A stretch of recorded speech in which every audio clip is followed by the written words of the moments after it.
नमस्कार, आज हामी हाम्रो लोकप्रिय परिकार चिकन मोमो बनाउँदै छौं। यो परिकार तिब्बतबाट आयातित भए तापनि नेपाली मोमो भनेर अन्तर्राष्ट्रिय रूपमा प्रख्यात र मिठो मानिन्छ। अब नेपाली मोमो बनाउन सुरु गरौँ है। पहिला सुरुमा प्यान तताउने र आधा कप तेल राख्ने। तेल तातेपछि मसिनो गरी काटेको 2 कप प्याज राख्ने र चलाउने।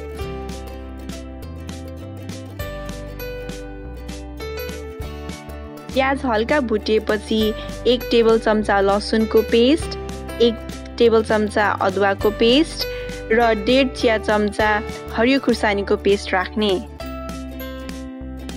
त्यसपछि 2 टेबल चम्चा बटर अथवा घिउ राख्ने र राम्ररी चलाउने। अब 2 चिया चम्चा बेसार, 3 टेबल चम्चा जिरा धनियाको धुलो राख्ने र चलाउने। त्यसपछि मसिनो गरी काटेको 1 कप बन्दा राख्ने। आधा कप हरियो प्याज, आधा चिया चम्चा मरिचको धुलो,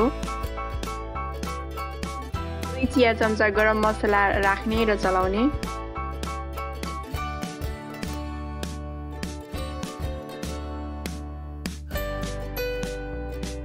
तीन चिया चम्चा नुन राख्ने। यहाँ मैले ठिकै नुन राखेको छु, इच्छा अनुसार कम र बढी गर्न सकिन्छ। यसलाई हल्का भुट्ने र बोलमा खनाउने। मैले यहाँ ठुलो भाँडामा 3 पाउन्ड ग्राउन्ड चिकन लिएको छु। अघि भुटेको प्याज बन्दाको मिक्स राख्ने।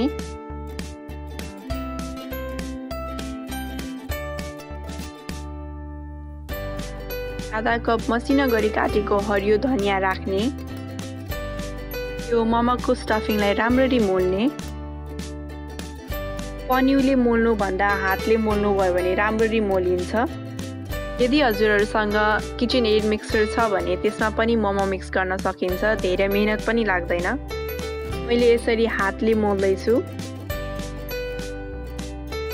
यसरी नै 4-5 मिनेट जति मोल्ने। मासु राम्ररी मोलिएपछि त्यसमा चिल्लोपन देखिन थाल्छ। यसको मतलब राम्ररी मासु मोलियो भन्ने बुझिन्छ। मोमो मिक्स गर्दा राम्ररी मोलिएको हुनुपर्छ, त्यसले राम्रो स्वाद दिन्छ। मोलेको मासुलाई छोपेर आधादेखि 1 घण्टा राख्ने। त्यो समयमा हामीले मोमोको लागि अचार बनाउने। हामीले घरमै मोमोको रोटी बनाउन सक्छौँ। यहाँ मैले तयारी रोटी लिएको छु। तयारी रोटीको छेउछेउमा पानी लगाउने र 1 चम्चा मोमो मिक्स राख्ने र यसरी पोको पार्ने। रोटीको बीचमा चोर औँला राख्ने र साडीको मुजा बनाए जस्तै माथिपट्टिको भागलाई पट्याउँदै जाने अनि छेउमा बन्द गर्ने।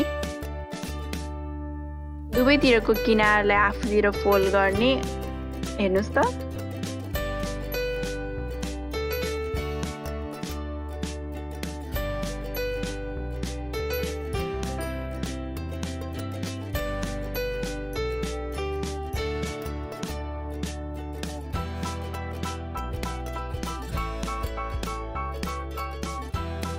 मैले यहाँ अर्को तरिकाबाट पनि देखाउँदै छु।